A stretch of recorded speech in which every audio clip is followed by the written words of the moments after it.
تخيل إنك قاعد بتتفرج على كورة وإنت صغير، حابب اللعبة دي عشان الأهداف والحماس والنجوم الكبار اللي بيخلوك تحلم إنك في يوم تبقى زيهم، وفي وسط كل الأسامي والوجوه يطلع لك لاعب واحد بس يكسر القاعدة ويقلب الترابيزة على الكل. لاعب ماشي ضد التيار ومش بيطلب رضا حد، لاعب قرر إنه يحفر اسمه بنفسه مش يستنى حد يكتبهوله. اللاعب ده اسمه كريستيانو رونالدو.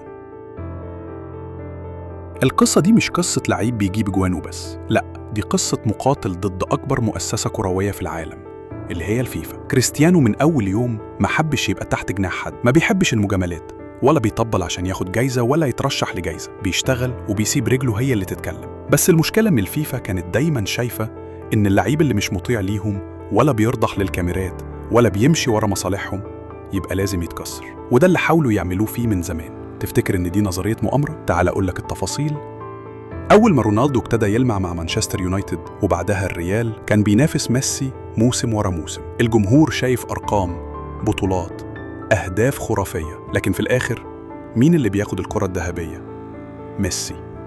ليه؟ لأن ميسي كان الوش اللي بيرضي الكل، هادي، ساكت، بيبتسم للكاميرا، بتاع دعايات وشركات، بيحقق حلم الفيفا في إنه يكون الواجهة المثالية للكرة النظيفة اللي بتتباع في الإعلانات. إنما رونالدو لا يا معلم، رونالدو علامة تجارية لوحده، مكسر الدنيا بأهدافه وبتدريباته اللي شبه العسكرية.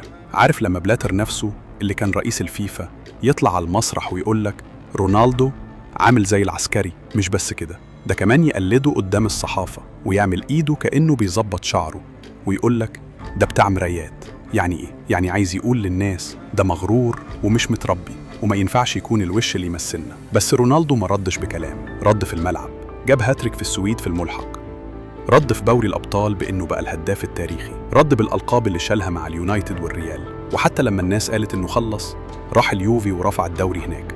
طب تفتكر موسم 2018 مودريتش ياخد الكرة الذهبية ورونالدو اللي شايل الريال على كتافه ويادوب مودريتش كان بيسنده؟ ليه؟ عشان ببساطة عايزين يبينوا إن اللعبة مش محسومة بين اتنين. الفيفا لازم تتحكم في القصة وتفكك الهيمنة عشان تبيع التذاكر والإعلانات. بس الجمهور عمره ما كان غبي. جمهور رونالدو في كل مكان عارف إن الأرقام ما بتكدبش. تخيل واحد بيتمرن أكتر من أي حد، بينام بدري وبيصحى بدري، جسمه بيتفحص زي ما يكون آلة حرب. الراجل اللي مرة اتقال إنه لو جسمه بيتباع كان بقى أغلى من ميسي نفسه. كل ده وبيتحارب بس عشان مش بيسلم دماغه ولا بيروح الحفلات اللي بيطلعوا منها ملايين دعاية. ورغم كل ده نجح إزاي؟ نجح لأنه مش محتاج ورقة ذهبية يحطها في الفاترينا، هو نفسه بقى التمثال اللي العالم كله بيقلده وبيتفرج عليه وبيتعلم منه. والنهاردة بعد ما كسروا عليه الجوائز أكتر من مرة، لسه أكبر هداف في دوري الأبطال، أكبر هداف في تاريخ المنتخبات، أكتر لاعب جاب هاتريك، أكتر لاعب هداف دوري أبطال مع كذا نادي،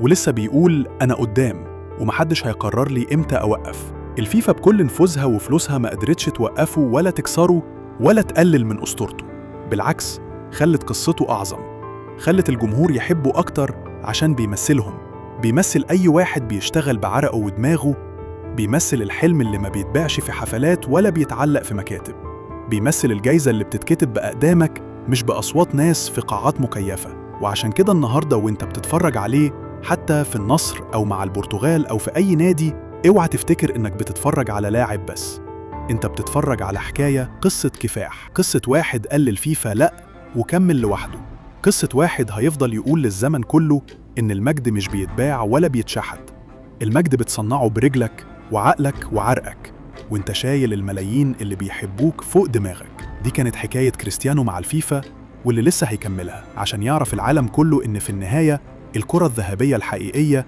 مش عند الفيفا، الكرة الذهبية الحقيقية محفورة في قلوبنا إحنا الجمهور. CR7 أسطورة مش هتتكرر. وعشان كده يا صاحبي، لو حد سألك في يوم مين هو كريستيانو رونالدو، قول له ده مش مجرد لعيب كورة، ده رمز للناس اللي بتتعب وما تستناش حد يشاور عليها عشان يلمعها.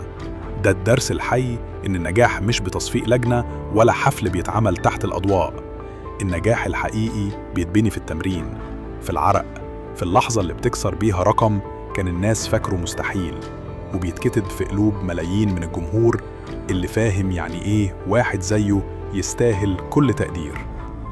الأسطورة هي اللي بتفرض نفسها على الزمن كله، وهتفضل تقولها معايا للنهاية: كريستيانو رونالدو اسم من ذهب، حتى لو هما ما ادهوش الذهب.